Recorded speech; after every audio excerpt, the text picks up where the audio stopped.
Good evening mga kahandiman. Time check. 9 o'clock ng gabi. Time to sleep. Pero bago matulog, may ipapakita ako sa inyo. Ito ang ginawa kong grounding strap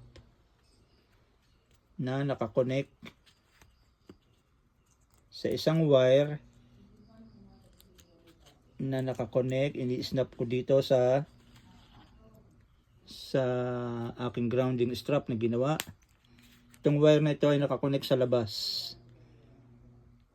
May grounding rod na nakatusok sa lupa at ito ay nakakonect tong wire na ito. Ini-strap ko ito sa aking paa bago matulog every night.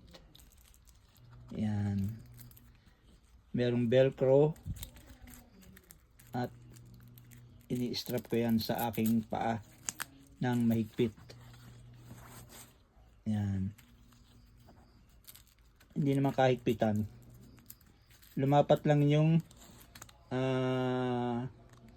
lumapat lang sa skin itong copper wire mesh na ito na naka-connect sa snap button papunta dun sa ground sa labas. Nakatusok sa lupa yung grounding rod. Ang benefits nito sa health ay marami.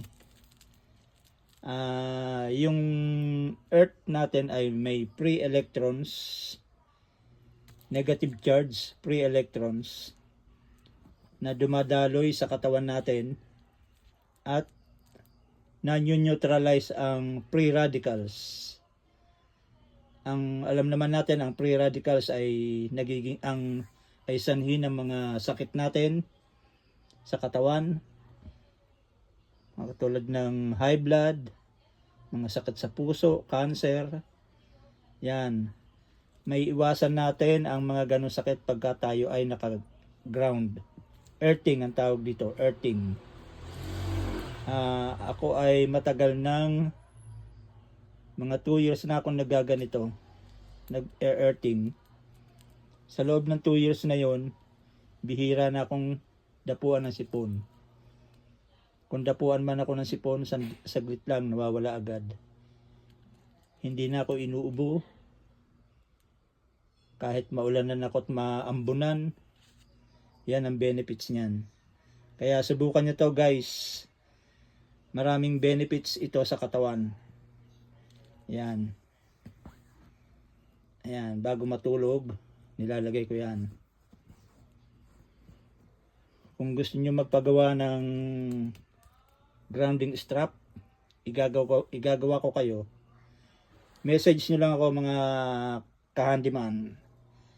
Okay, yun lang. Bye-bye. Good night. Time to sleep.